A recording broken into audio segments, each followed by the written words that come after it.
അമേരിക്കയിൽ ഡൊണാൾഡ് ട്രംപിന്റെ രണ്ടാം ഭരണം തുടങ്ങിയിട്ട് ഒരു വർഷം പോലും തികഞ്ഞിട്ടില്ല. പക്ഷേ ലോകവും അമേരിക്കയും ഇപ്പോൾ ചോദിക്കുന്നത് ഒന്നേ ഉള്ളൂ: അടുത്തതാര്?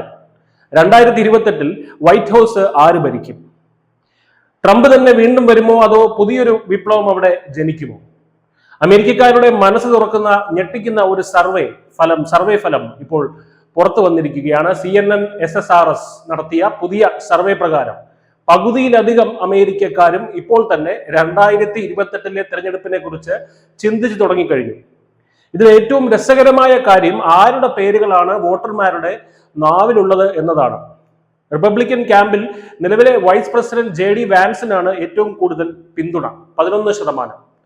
അമേരിക്കയുടെ വിദേശകാര്യമന്ത്രിയായ മാർക്കോ റൂബിയോയും ഫ്ലോറിഡയുടെ ഗവർണറായ റോൺ ഡിസാന്റിസും പട്ടികയിലുണ്ടെങ്കിലും വാൻസിനേക്കാൾ ഏറെ പിന്നിലാണ്.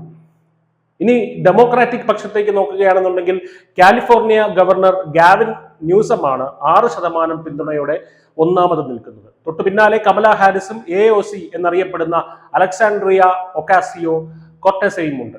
ചുരുക്കത്തിൽ പഴയ മുഖങ്ങളെക്കാൾ പുതിയൊരു പോരാട്ടത്തിനാണ് അമേരിക്ക തയ്യാറെടുക്കുന്നത്. പക്ഷെ ഇവിടെയാണ് വലിയൊരു തർക്കം നിലനിൽക്കുന്നത്. ട്രംപ് പലപ്പോഴും 2028 തൊപ്പികൾ വിറ്റും സോഷ്യൽ മീഡിയ പോസ്റ്റുകളിലൂടെയും താൻ വീണ്ടും വരുമെന്നുള്ള സൂചന നൽകുന്നുണ്ട്. എന്നാൽ അമേരിക്കൻ ഭരണഘടനയുടെ 22ാം ഭേദഗതി ഇതിന് വലിയൊരു തടസ്സമാണ്. ഒരാൾക്ക് 2 തവണ മാത്രമേ പ്രസിഡന്റ് ആകാൻ കഴിയൂ എന്ന ഭരണഘടന പറയുമ്പോൾ ട്രംപ് അനുകൂലികൾ ഇതിലെ പഴുതുകൾ തേടുകയാണ്. ഭരണഘടനയെ മറികടന്ന് ട്രംപ് 3ാം തവണയും അധികാരത്തിൽ തുടരാൻ ശ്രമിക്കുമോ എന്ന ആശങ്ക ഡെമോക്രാറ്റുകൾക്കിടയിൽ ശക്തമാണ്. സ്ഥാനാർത്ഥികൾ ആരൊക്കെ ആയാലും അമേരിക്കൻ വോട്ടർമാർക്ക് ഒരു കാര്യം വ്യക്തമാണ്: തങ്ങൾക്ക് വേണ്ടത് കള്ളം പറയാത്ത, സത്യസന്ധനായ, വിനയാന്വിതനായ ഒരു നേതാവിനെയാണ്. ജീവിത ചെലവ് കുറയ്ക്കാനും ജനങ്ങളുടെ പ്രശ്നങ്ങൾ മനസ്സിലാക്കി സഹാനുഭൂതിയുടെ പെരുമാറാനും കഴിയുന്ന ഒരാളെയാണ് അവർ തേടുന്നത്.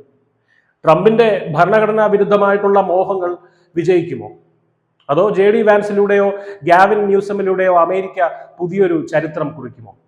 വരും വർഷങ്ങൾ ലോക രാഷ്ട്രീയത്തിൽ തന്നെ നിർണായകമാകും. News desk.